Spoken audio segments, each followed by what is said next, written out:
네, 안녕하세요. 오늘은 이 그 성서를 보면서 성경을 보면서 특정한 단어에 대해서 좀 고찰하는 방식에 대해서 좀 살펴보도록 하겠습니다.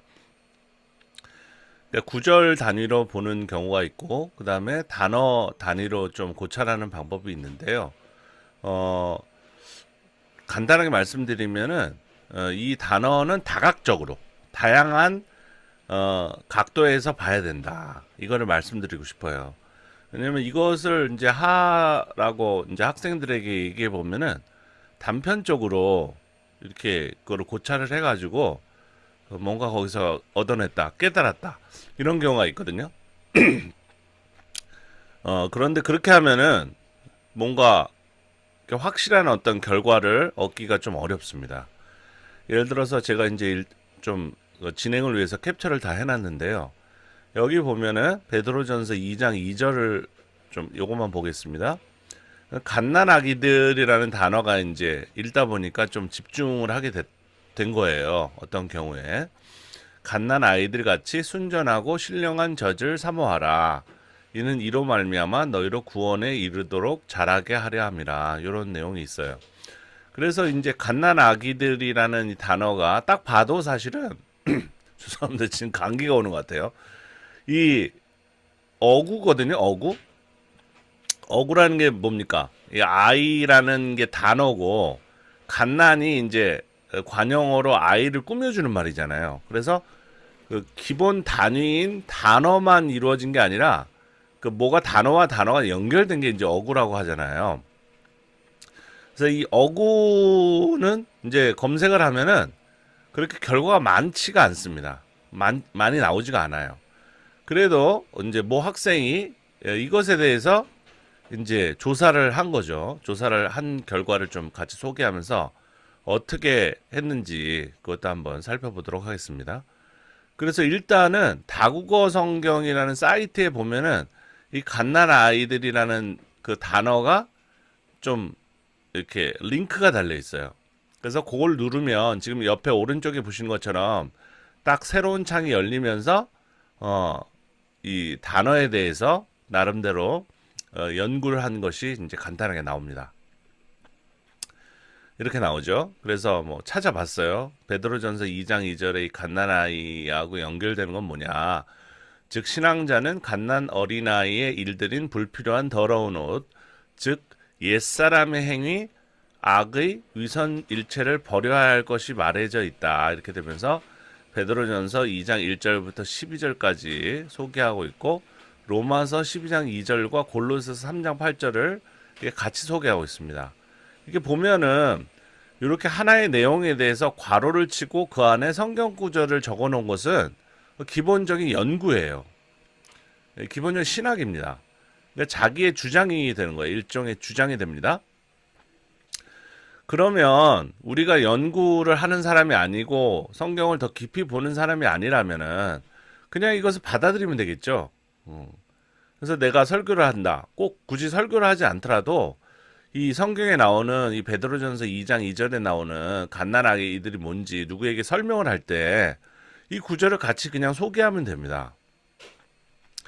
하지만 그래서는 만족하지 못하는 거죠. 저희가 많은 사람들이 교회에서 나오게 되는 이유가 뭐냐면 목사님의 설교를 믿지 못하는 거예요. 목사님이 이렇게 저렇게 구성해가지고 자신이 원하는 주장을 하는데 이런 성경 구절을 갖다 인용을 하거든요. 그러면은 그거를 우리가 그냥 받아들일 수가 없잖아요. 뭐 주장이 어떻게 나가는지 결론은 충성하라. 결론은 자신 마음대로 하겠다. 이런 거기 때문에 그런 것에 이제 질린 사람들은 어, 어떤 트라우마가 생기죠. 그죠? 그래서 이런 그 제시한 그 내용들을 믿죠. 왜냐면은 목사님도 이런 걸 볼 거 아니에요. 그죠? 보고 그대로 설교에 적용하기 때문에 우리는 우리 스스로 해봐야 되겠다.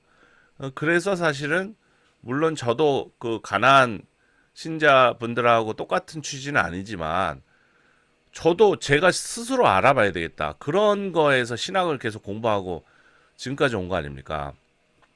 그리고 여기 밑에 보면은 성경에 나오는 가장 훌륭한 두 아기는 모세와 예수다. 약간 커브를 틀었죠. 방향 전환을 했죠. 그죠? 처음에는 이 갓난 어린아이를 얘기하면서 윤리적인 요구가 있었다라고 얘기를 하면서 갑자기 다음 단락에서는 뭐 쓸 게 없으니까 그랬는지 모르겠지만 아기가 뭐가 있을까? 훌륭한 아기가. 그래서 모세와 예수다. 그러니까 사실은 이분이 완전 원어를 모르고 이렇게 하는 건 아니에요. 신학이 없는 사람은 아닙니다. 왜냐면 갓난아기들 하면은 그 검색해보면 안 나와요. 안 나오기 때문에 그거의 원형, 태어나다, 아기가 태어나다 이런 단어를 가지고 찾아봤더니 제가 보여드리겠습니다. 밑에 이분이 어떻게 해서 이렇게 나왔는지 찾아봤더니 이런 구절들이 나온다. 그 중에서 눈에 띄는 것은 뭐 모세와 예수의 출생에 대해서 신약 성경에서 얘기했다. 여기는 이제 구약에서도 얘기했지만 신약에도 나오거든요. 그래서 그런 것들을 소개해야 되겠다. 신기하다. 내가 찾아냈다. 이걸 조심해야 됩니다. 이거 신기하네? 모세와 예수가 딱 나오네. 다른 분은 안 나오고. 그러니까 요거를 갖다가 내가 새로 찾아낸 것처럼 이렇게 소개하는 경우가 있죠. 하지만 이렇게 새로운 발견으로 만족하면 안 되고 거기에 또 함정이 있다는 걸 알아야 됩니다. 그래서 어떤 때 목사님들이 설교할 때 보면 막 신나서 설교해요. 내가 이거 성경 보다가 이거 새로 알아냈는데 너희들도 좀 감동을 받아라 이런 식으로 하는 경우가 있는데 듣는 사람은 전혀 감동이 되지가 않아요. 예. 그게 뭐냐면은 시장을 다니다가 뭔가 새로운 재료를 발견한 거예요. 그래서 야 이거 신기하다. 이런 재료가 한국에도 있네. 그래가지고 그걸 사다가 아무데나 사용하는 거죠. 아무데나. 그런데 그걸 아무데나 집어넣으라는 그런 재료가 아니잖아요. 그래가지고 제시를 하면은 그 음식을 먹는 사람이 인상 쓰고 그죠? 저게 왜 좋다고 하는 것인지 알 수가 없습니다. 그래서 이건 그냥 재료일 뿐이에요. 여기에 모세에 대한 내용이 나오고 예수님이라는 내용이 나오고 그것이 어린아이하고 좀 멀지만 탄생입니다. 정확히 얘기하면 갓난 어린아이하고는 상관이 크게 없어요. 단어적으로는. 하지만 좀 멀리 돌아서 연관이 돼 있구나. 그걸로 끝나는 거죠. 그게 재료로 이렇게 놓는 겁니다. 그러고 나서 그 재료를 연결해서 서로 매칭을 시켜가지고 어떤 주장을 하는 것까지 나와야죠, 사실은. 그게 아니면은 그것은 그냥 누구한테 내놓을 수 없는 그런 그냥 발견이 되는 겁니다. 그래서 비유적으로는 뭐 다 써놨습니다. 이 사람이 찾은 거를. 믿은 지 얼마 안 되는 초신자나 오래 믿었으나 그죠? 발전이 없는 신앙인을. 그러니까 사실은 여기 베드로전서 2장을 갖다 얘기한다고 맨 위에 써놓고 점점 삼천포로 가는 거죠. 저 베드로전서 2장 2절에 갓난 아이들하고 그 다음에 밑에 보면은 오래 믿었으나 발전이 없는 신앙인 히브리서의 내용이 무슨 관계가 있다는 겁니까? 연결이 안 되잖아요. 그죠? 따로따로 써 있는 건데 그냥 단어만 보고 그냥 흥분해가지고 이렇게 하면 안 된다는 겁니다. 그러니까 바울 얘기도 있죠. 바울은 어린아이의 일을 버리고 요건 약간 반대의 내용이죠. 그죠? 바울은 어린아이의 일을 버리고 잘하라고 했는데 베드로전서는 그게 아니라 오히려 갓난 아이들처럼 해라. 그죠? 그러면 이런 것들은 다 제외를 해야 되는 겁니다. 베드로전서 2장 2절 갓난 아이들하고 관계가 없으니까. 그래서 여기서 쓸모 있는 게 별로 없죠. 그죠? 이 설명은 성경을 제대로 보고 성서를 깊이 연구하는데 아무런 별로 큰 도움이 안 되는 겁니다. 그러면 왜 저런 그 해석을 갖다 이렇게 설명을 하게 되느냐면 일단은 아이라는 단어로 갓난아이는 이제 단어가 안 나오니까 이런 성경 한글로라도 이렇게 검색을 합니다. 검색을 하면 쭉 나오겠죠. 여기 보면 굉장히 많이 나오죠. 252절이 나오죠. 그리고 심지어 아이 성도 있을 거예요, 아마. 여기 나오나요? 그건 아이하고 관계가 없잖아요. 여기 보면 에스라서 2장 28절에 베델과 아이 사람. 이게 아이가 아니잖아요. 그죠? 차일드 아니잖아요. 성이란 말이에요. 이런 것도 다 들어가 있는 거예요. 아이. 예, 그죠? 잠언은 아이는 맞네요. 이거는 어린아이. 근데 이건 또 그 구약은 일단 제외해야 됩니다. 지금 우리가 시작하는 게 이게 베드로전서는 신약이잖아요. 신약이니까 구약까지 범위를 넓히게 되면은 이게 너무 방대해지거든요. 예. 만약에 제가 이런 방식을 사용한다면은 저 이렇게 해도 한번 해봅니다. 252절을 다 봅니다. 빨리빨리 보면서 거기서 뭐 새로운 내용들이 있는지 봅니다. 그러니까 처음에 탐색하는 그런 입장에서는 이렇게 정리하는 것도 괜찮아요. 근데 이게 어떤 요리는 아니라는 거죠. 이게 재료만 그냥 모아놓은 것입니다.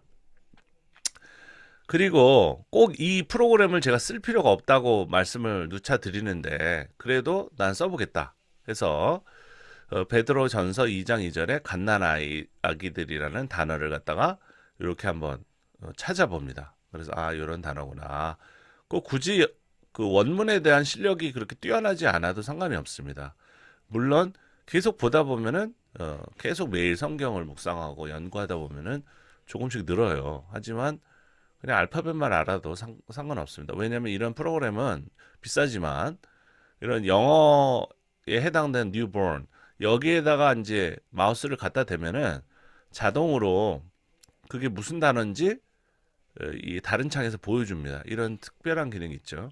그래서 미국의 이제 목사님들이 다 원문 그릭이나 그리스어나 뭐 헬라어죠. 헬라어나 히브리어를 다 잘하는 게 아닙니다. 이런 프로그램이 있어요. 그래서 찾아본 거죠. 그래서 아 이거구나. 그래서 눌러보니까 누를 때는 이제 다음으로 검색해서 이제 원형을 찾고 뭐 이런 거거든요. 예, 별로 없어요. 안 나옵니다. 여기 위에 맨 위에 보시면 조그만 창이 있는데 1이라고 써 있죠. 그러니까 이 단어하고 똑같은 형태로 쓰인 게 하나밖에 없는 거예요. 하나밖에. 근데 여기서 이제 멈추면은 또 재미가 없죠. 그죠? 뭐가 없잖아요. 그래서 오른쪽 이걸 이 단어를 더블 클릭을 하면은 제가 이 프로그램을 기본적으로 어떻게 사용하는지를 보여드리는 겁니다. 맨 오른쪽에 보면 이게 지금 사전이거든요. 지금 해당 베드로 전서 2장 이전에 나오는 갓난 아기들이라는 단어가 나오는 그 사전의 부분이에요. 전자화를 시켜서 만들어 놨습니다. 그래서 이 지금 맨 오른쪽 지금 이 단어가 해당되는 걸 쭉 위로 올라가다 보면은 나타 그죠? 게나오 요런 단어가 변형돼서 이 지금 갓난 아기들 그러니까 태어나다라는 혹은 낳게하다 아이를 탄생시키다 요런 단어가 좀 변화해서 이 단어가 됐다는 걸 알 수가 있죠. 그러면 어떻게 하는 거냐면 이렇게 용례가 하나밖에 없을 때는 원형을 검색하는 겁니다. 원형. 그래서 원형을 이렇게 그죠? 게나오라고 했죠. 게나오를 여기다 집어넣고 클릭을 하면은 97개가 나옵니다. 이 정도면 한번 쭉 볼만하죠. 우리가 예상하건대 마태복음 초두에 많이 쓰였겠죠. 지금 맨 왼쪽에 보시면 빨간색으로 이렇게 낳고 이게 게나오입니다. 그래서 이런 걸 다 빼면은 또 얼마가 안 돼요. 그래서 이런 것들을 이제 추려가지고 제가 써놨는데, 97개 중에서 좀 제가 나름대로 정리한 게 있습니다. 그걸 보여드릴게요. 여러분들이 이제 이런 거, 이 정도는 할 수 있다는 거죠. 만약에 저 프로그램을 쓰면. 그래서 97개를 저 어코던스라는 프로그램에서 이렇게 구절이 무슨 구절인지를 이제 따온 거죠. 그래서 하나씩 보는 겁니다. 지금 마태복음 1장 2절부터 16절까지는 아기에 대한 이야기가 아니라 뭡니까? 낳고니까 이런 거 제외하고, 그죠? 이런 거 제외하고 이런 식으로 다 하나씩 삭제하면서 이제 나가는 겁니다. 그럼 뭐가 남겠죠? 그런데 여기에서 주의할 점은 좀 원문을 모르는 사람이 문제가 아니라 원어를 좀 아는 사람들이 문제예요. 그럼 아기 하면은 아기가 저 게나와하고 연결된 그 단어만 있는 게 아니라 이런 단어도 있고 저런 단어도 있고 그죠? 그러니까 영아라는 뜻이고 뭐 말 못하는 어린아이의 뜻도 있고 어린 아기 그죠? 바이디언 이건 여러분들 잘 아시죠? 바이디언 성교에도 있고 그러니까 이런 것도 다 찾아봐야 되는 거 아닌가? 아니에요. 이런 것들을 하나의 요소를 딱 집어넣어 버리면은 구절 수가 200개, 300개 됩니다. 그걸 언제 합니까? 제가 제일 많이 한 게 토라. 예, 하나님 말씀이라는 단어인데 220개거든요. 아직도 기억나요. 너무 힘들어가지고. 그건 할만합니다. 왜냐면 토라라는 그 단어, 율법, 하나님 말씀이라는 그 단어가 다바르 말고 다바르라는 것도 있어요. 그게 하나님 말씀인데 그건 제외하고 토라만 찾은 거거든요. 그거는 어떤 다른 의미로 쓰일 가능성이 거의 없어요. 하나님 말씀, 율법이라는 의미로 쓰이지. 그래서 그거는 찾아볼 만한데 이거는 지금 영아하고 말 못하는 어린아이하고 또 어린아이 이 파이디온이라는 건 나이가 달라요. 또 아이들이 크기가 다르단 말이에요. 그러니까 이런 거를 하면 안 됩니다. 그러니까 한글에서 시작해 가지고 얘도 어린아이 얘도 어린아이 얘도 아기니까 다 찾아보자. 이렇게 하면은 아까 제가 좀 감기가 온 것 같아요. 좀 목소리 듣기가 원래 목소리가 그렇게 좋지도 않은데 예 죄송합니다. 어쨌든 감안하고 들으세요. 그래서 아까 그 다국어 성경에 나오는 그런 해석 같은 거는 쓸 수 있지만 다양하다. 이 사람이 뭐 많이 안 해. 그러면서 뭐 자랑할 수 있지만 목사님들 그런 분 있잖아요. 내가 연구를 많이 했다는 걸 보여주기 위해서 설교하시는 분 있잖아요. 어떤 메시지의 핵심을 전달하려고 하는 게 아니라 나는 많이 안다. 그러면서 저는 절대 이 그리스어나 히브리어를 저도 꽤 하죠. 오래 했으니까. 그 설교 시간에 안 합니다. 그걸 왜 읽어요, 그거를. 막 어떤 분은 구절을 읽어요. 자기가 외웠다고 하면서 아무도 못 알아듣는데. 그러면 안 됩니다. 무슨 옛날에 중세시대에 그런 신부들도 아니고 교황도 아니고 그죠? 신자들이 알아듣든 말든 간에 그냥 나는 안다. 뭐 잘난 척 하려고 그러는 건 아니잖아요. 그래서 여러분들에게 이번 영상 기회를 통해서 말씀드리고 싶은 거는 이런 한글로 시작해서 아기 똑같으니까 거기에 해당되는 단어를 찾아보자. 이건 거꾸로 그죠? 잘못하고 있는 겁니다. 연구를. 물론 아까 다국어 성경처럼 한글로 어떤 것들을 검색했을 때 그게 쭉 나오잖아요. 그래도 그러할지라도 한글로 시작했을지라도 그건 다른 얘기입니다. 단어를 그 해당되는 단어로 검색해서 나온 구절을 하나씩 보면서 추려가는 것은 정상적인 방법입니다. 근데 이거는 구절에서 시작한 게 아니라 그냥 아기 어떤 맥락이 없어요. 그냥 아기부터 시작해가지고 거기다가 히브리어 뭐 그리스어 단어를 갖다가 대가지고 그걸 검색하겠다. 이건 잘못된 방법입니다. 예, 잘 이걸 기억하셔야 돼요. 이렇게 하는 분들이 있어요. 좀 자기가 좀 원어 실력이 좀 된다는 분들이 이렇게 하는데 다 이제 잘못된 결과가 나옵니다. 그래서 밑에는 제가 이걸 하나씩 보면서 저는 빨리 봅니다. 처음 시작할 때는 한 단어에 대한 연구를 할 때 여러분들이 아마 며칠이 걸릴 수도 있어요. 하지만 나중에는 많이 구절들을 계속 매일 보다 보면은 빨리빨리 이 구절은 어떤 내용, 이 구절은 어떤 분류 이게 되거든요. 그래서 그거는 좀 단련할 필요가 있습니다. 그래서 어쨌든 자연적 인간 출생에서 이제 아기로 이렇게 나갔다는 내용들이 요거는 좀 갓난아기하고 연결해서 좀 볼만하거든요. 그래서 낳고지만 엘리자벳은 인간이니까 신이 아니잖아요. 그러니까 신의 출생은 또 다 제외해야죠. 예수님의 출생 이런 것도. 엘리자벳이 아들을 낳았다. 이것이 이제 하나씩 생각해 보는 거예요. 이게 베드로전서 그 2장 그 초두의 그 갓난아기가 같나? 그죠? 만약에 틀리다. 엘리자벳이 아들을 낳은 것은 그냥 낳은 것만 얘기했다. 그럼 제외를 해야 되는 겁니다. 이렇게 제외. 자, 요한의 탄생은 뭐죠? 그 예수님의 길을 예비하는 사람의 위인의 탄생이다. 그러면은 베드로전서의 그 갓난아기가 이것을 좀 인식했을까? 좀 고민해 봐야 됩니다. 여러분들이 선택하는 거예요. 이거는 요한 탄생? 그건 아닌 것 같다. 그러면 제외. 이런 식으로 하나씩. 그 다음에 여자가 아기를 낳았다. 그죠? 요거는 좀 괜찮은 것 같아요. 그죠? 여자가 아기를 낳았다. 인간 출산의 보편적인 진술. 그럼 자기가 선택. 이게 아니라고 치면은 그냥 제외하면 되고요. 맞다고 하면은 이렇게 좀 체크를 해서 정리를 하면 됩니다. 그 다음 모세가 태어났다. 이건 너무 유인이야. 그죠? 이것도 제외를 한번 해보고. 그 다음에 이것도 모세니까. 보세요. 아까 다국어 성경에서는 이게 대단한 발견이라고 생각했지만 지금 항상 지금 베드로 전서의 갓난 아기를 생각하면서 이걸 보면은 이 관계가 없어요. 큰 관계가 없어요. 아기라는 어떤 공통점은 있지만 태어났다는 그죠? 탄생이라는 공통점은 있지만 큰 관계가 없다. 이렇게 판단한 겁니다. 이게 해석자의 그 방식이에요. 해석자의 어떤 역할입니다. 그 다음에 야곱과 에서를 얘기했죠. 이거는 좀 그저 태중의 인간학이니까 좀 관계가 있을 것 같아요. 요것도 해놓고 그러니까 하나씩 봅니다.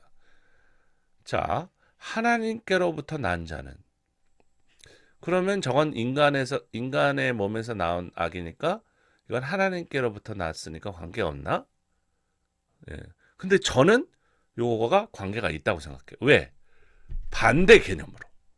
요걸 주의해야 됩니다. 똑같은 개념을 찾는 경우도 있지만 보다 보면 완전히 반대 개념으로 사용된 것도 있어요. 반대가 왜 중요하냐? 비교 대상이 중요한 거예요. 그죠? 예를 들어서 인식론 좀 복잡하게 들어가는데 저는 이렇게 뭐 학문적인 이야기를 안 하려고 진짜 노력을 하고 제가 가끔 보면 말을 좀 더듬거리잖아요. 그건 뭐냐면 한쪽에서는 좀 전문적인 내용이 생각이 딱 나요.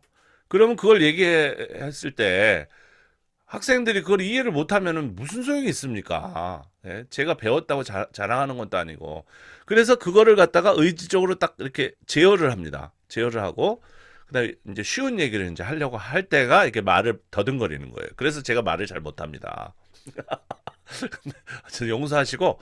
근데 간단하게만 말씀드리면 인식학이라는 게, 인식론이라는 게 있는데, 거기에 보면은 이 하나의 존재가 자기를 완전히 확실하게 인식하고 이해하기 위해서는 혼자만 존재하면 안 돼요. 대상이 필요합니다. 그래서 하나님은 인간을 멸망시킬 수가 없는 거예요. 그런 의미에서 보면. 왜냐하면 하나님이라는 존재는 혼자 있어서는 안 돼요. 그래서 인간이 필요하고 또 삼위일체가 필요한 겁니다. 그 인식학에서 얘기하는 거는 인식학적 신앙이라는 것도 있어요. 그래서 지금 인간으로부터 태어난 아기를 완전히 우리가 이해하기 위해서는 성경에 특별히 신약 성경이잖아요. 거기에 나타난 그 하나님께로부터 난 인간. 여기는 인간으로부터 난 인간을 서로 비교하는 그 대상이 있으면 아주 좋은 거예요. 그래서 이거를 놓치면 안 됩니다. 이게 여러분들이 이 성서를 정확하게 이해하고 분석하고 연구하는데 아주 중요한 그 열쇠가 되는 거예요. 이걸 모르면 그냥 지나가겠죠. 이게. 예. 그러면 혹시 지금 베드로 전서 2장에서 얘기하는 갓난아기라는 주장과 이 갓난아기는 뭡니까? 자연스럽게 인간으로부터 태어나서 자연스럽게 성장하는 그런 과정에 있는 사람을 얘기하는 거잖아요. 그거에 이제 시작 시기를 얘기하는 거잖아요. 출발점을 스타팅 포인트를 얘기하는 거잖아요. 그러면 이건 하나의 인식이란 말이에요. 인간은 뭐냐? 신앙인은 뭐냐? 결국은 차분차분히 이렇게 배워가면서 윤리적인 성장을 거쳐가는 존재라고 생각하는 거죠. 베드로 전서는. 근데 놀랍게도 베드로 후서는 또 딴 얘기를 합니다. 그러니까 베드로 전서와 베드로 후서가 같은 사람이 쓸 수가 없는 거예요. 그 내용을 안다면. 그런데 요한 1서 지금 그 요한 1서 3장 9절이잖아요. 여기서는 하나님께로부터 이렇게 마치 하늘에서 떨어진 존재처럼 뿅 태어난 그런 존재로 얘기하고 있는 거잖아요. 그 완전 딴 얘기를 하고 있습니다. 그러면서도 이 베드로 전서의 주장을 이해하는데 이 요한 1서는 굉장히 중요하다. 또 밑에 보면 하나님께로부터 난 자들 또 나오죠. 그래서 요한 문헌이 되는 겁니다. 이 요한 1서는 이 요한복음을 쓴 사람이 같이 썼을 가능성이 높은 거죠. 물론 여러분들이 다 확인해 보셔야 되겠지만 제 말을 믿으면 안 된다고 그랬잖아요. 그렇죠? 여러분들이 다 연구를 해보셔야 되지만 뭐 그런 시간이 많이 없어서 사실은 제 책도 읽으시고 그러는 거겠죠. 그 다음 요한복음 3장 6절에는 6으로 난 것은 6이요. 그러니까 하나의 세트가 구성된 겁니다. 세트. 네. 이렇게 체크를 해야 되겠죠. 그래서 얘네들이 한 세트예요. 이거는 지금 인간으로부터 태어난 인간을 인간으로부터 태어난 존재로 인식하는 게 아니라 뭔가 그 플라톤 철학에서 나오는 어떤 로고스에서 유출된 거기서 나온 그리고 뭐예요? 도가. 중국의 도가 사상도 비슷합니다. 그것도 도에서 나오는 거예요. 도에서 나와서 인간이 존재하다가 다시 죽으면은 그 도로 흡수되는 그런 개념이거든요. 그래서 플라톤하고 그 도교 사상이 굉장히 중요한 비슷한데 그것도 생각 이제 말씀드리면 길지만은 어쨌든 여기 보면 핵심 키워드는 하나님에게서입니다. 그럼 이게 관계가 있나? 반대말로 반대가 되나? 이렇게 좀 정리를 했습니다. 그래서 제가 제 나름대로 글로 정리한 거예요. 자연에서 태어난 존재는 위로 올라갈 수 없고 하나님에게서 태어난 존재는 아래로 환원될 수 없다. 이렇게 나름대로 그 제가 저만 알 수 있는 개념으로 정리해 놓은 건데 만약에 여러분들이 정리한다면 베드로전서 2장의 갓난아기 그 다음에 요한문헌의 신적 존재, 그죠? 신적 존재로서의 인간론이 충돌하고 있다. 네, 저는 이렇게 메모합니다. 이렇게 메모를 딱 해놓고 가설, 그죠? 아직까지는 제가 확실하지 않으니까 가설을 세우는 거죠. 가설, 이 두 주장이 충돌하나? 네, 충돌한다. 가설이니까 한다. 단정문을 써야죠. 자, 요거를 이제 발견을 한 거죠. 이게 아주 중요한 겁니다. 그러면 이게 이제 신학 논문이 되고 이게 그 설교문이 되고 그러는 거예요. 이걸 설교해야 되는 거예요. 이거를 제가 좀 빠른 속도로 제가 정리를 좀 해놓고 분석을 해놓은 걸 갖다 여러분들에게 보여드려서 그렇지. 아이 저 송 목사님은 빨리 하네. 그런데 제가 만약에 지금 처음 배워서 이걸 한다. 그러면 며칠이 걸릴 수도 있죠. 그리고 또 이런 중요한 구절들을 놓칠 수가 있습니다. 그래서 여기에 보면은 지금 위에 뭐 이런 질문도 하실 수 있어요. 여기 요한문헌이 있긴 있거든요. 그죠? 그런데 다른 구절에 이 구절 말고 뭐 사도행전이라든지 이 구절에 뭔가 내가 이 관계가 있다고 생각하면 어떻게 하죠? 그거는 이제 여러분들의 신학이 되는 거죠. 그게 논리에 맞고 좀 합리적이면은 여러분들 주장하시면 됩니다. 예. 하지만 이건 분명히 그냥 일반적인 어떤 탄생을 얘기했는데 그것과 지금 베드로전서의 갓난아기가 관계가 있다 그러면은 어떤 설득력이 떨어지겠죠. 근데 찾다 보니까 이거는 굉장히 중요한 발견으로 사람들을 납득시킬 수 있겠다. 이 정도가 되면은 이제 주장하면 됩니다. 일단 가설로 해놓고 저는 이런 게 재밌어요. 그래서 이게 다시 돌아왔어요. 그래가지고 지금 낳고 이런 것들을 다 이제 본 결과 요한일서와 베드로전서의 주장이 좀 다르다. 요런 하나를 발견했습니다. 그런데 그렇게 보면서 이 베드로전서 2장의 인간론으로 들어와서 지금 갓난아기들부터 시작했는데 쭉 계속 전체 그 한 장을 읽다 보니까 너희가 전에는 백성이 아니더니 이제는 하나님의 백성이요 전에는 긍휼을 얻지 못하더니 이제는 긍휼을 얻은 자니라. 이런 그 구절이 전에는 잘 눈에 띄지 않았었는데 이렇게 신적인 인간론 그리고 성장하는 인간론이라는 관점에서 볼 때는 이게 굉장히 중요한 구절로 다가오는 거죠. 그러니까 베드로전서 2장은 베드로가 썼을 가능성이 높은 게 뭐냐면 이 부분은 베드로는 갑자기 뿅 하고 신앙인이 된다는 것들을 긍정하지 않았던 사람이에요. 예.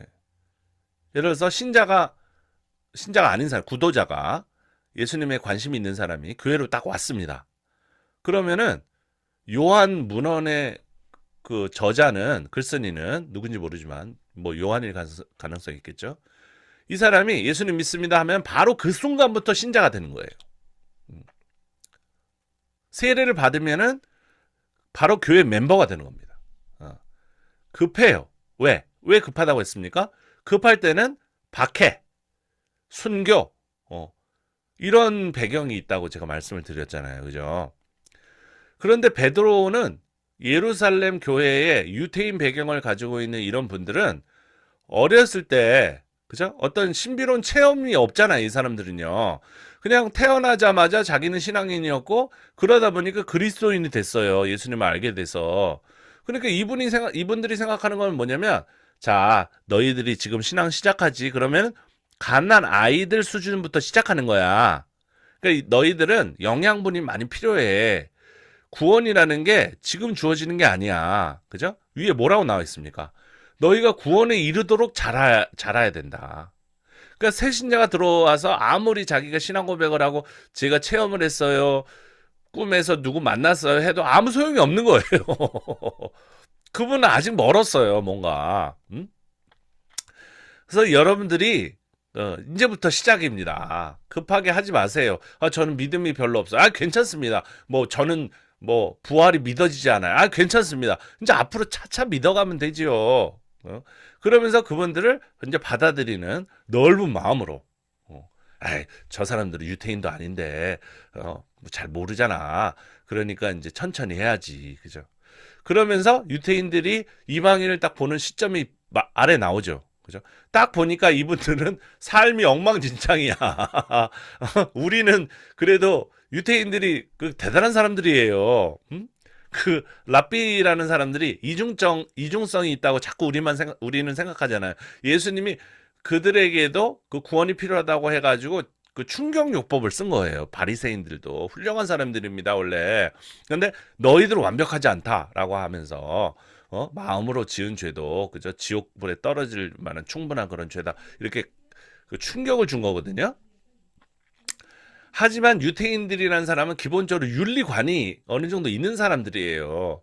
바른 생활을 하는 사람들이란 말입니다. 뭐 지금 팔레스타인 그 가자 지구에 폭탄 떨어뜨리는 그런 사람들은 아니고, 그런 사람들은 아주 살인범들이고, 그런 분들은 유태인이라고 하면 안 돼요. 그 사람 살인범들이고, 어디 성서를 제대로 아는 정통적인 유태인이 그렇게 살인을 합니까? 있을 수 없는 일이에요. 물론 이방인을 뭐 죽이라는 그런 그 명령 같은 것들도 있었죠. 하지만 자기 땅에 없을 때, 물론 그래서 가자 지역을 갖다가 초토화시키고 그 다음에 이제 자기네 그 영역으로 만들려고 하는 건지도 모르겠지만 너무 잔인하단 말이에요. 그래서 유태인 안에도 제 친구도 이제 유태계 친구들이 있는데 뭐 가끔 미사일 쏘고 그럴 때 어린아이들을 많이 죽이고 그랬을 때 너무 이스라엘 사람들이 잔인하다. 제가 이렇게 얘기하면은 어떤 친구는 이제 중국에서 만나서 중국어로 소통하는 경우도 있는데, 그러니까 자기도 그거를 너무 가슴 아프게 생각한다. 자기 하나님 아도나이 여호와라고 부르지 않습니다. 그 부르는 사람은 좀 이상한 사람이에요. 하나님 주님으로 불러요. 그죠? 우리가 여호와는 나의 목자시니 할 때 주님은 나의 목자시니 이제 하거든요. 그 사람들은. 그래서 중국어로 예허와인데 그 말 안 써요. 그래서 그 친구는 너무 가슴이 아프다. 왜 저렇게까지 해야 되는지. 그죠? 그 친구는 그리스도인이 아니에요. 그래도 소통을 합니다. 왜냐하면 열린 유태인이거든요. 그런 사람도 있어요. 그래서 훌륭한 사람이라는 말씀을 드리는 건데 제가 어필을 다 하고 있네. 제가 뭐 유태인이라는 이 민족 자체를 막 거룩한 민족이고 선민이다 이렇게만 생각하는 건 아닙니다. 우리가 선민이 되는 거죠. 이 성서를 깨닫고 이 가치관을 우리가 탑재해서 우리 삶을 그죠 영위해 나가면은, 일상을 하나님의 뜻에 맞게 영위해 나가면은 우리가 백성인 것입니다. 근데 여기 보면 전에는 백성이 아니더니 이제는 하나님의 백성이요 전에는 긍휼을, 그러면서 육체의 정욕을 제어하라. 너 이방인들은 좀 그 삶이 엉망진창이니까 막 클럽 다니고 술 먹고 그러니까 그러면 안 돼. 응? 너희들이 구원에 이르기 위해서는, 그죠? 하나님의 자녀가 되기 위해서는 지금 아니에요. 근데 그렇게 돼가는 과정이니까 그런 것들을 좀 하지 마라. 그렇죠? 그러면서 밑에 쭉 뭐예요? 윤리적인 내용들이 많이 나옵니다. 그리고 17절에 보면 그 말미에 왕을 공경하라 이렇게 돼 있잖아요. 그러니까 이 구절은, 이 내용은 그 예루살렘 교회가 디아스포라 흩어지기 전에, 그죠? 작성됐을 가능성이 굉장히 높다. 그리고 이 사회의 기본적인 어떤 그 체계를 갖다가 인정하고 있습니다. 사환들아, 종들아, 뭐 이러면서. 물론 19절부터는 조금 문제가 생겼지만은 낮 9절 단위로 좀 우리가 시대를 분석해야 된다는 건 여러분들 아시죠? 그래서 지금 이 전체 베드로 전서 2장은 요런 얘기를 하고 있다. 그죠?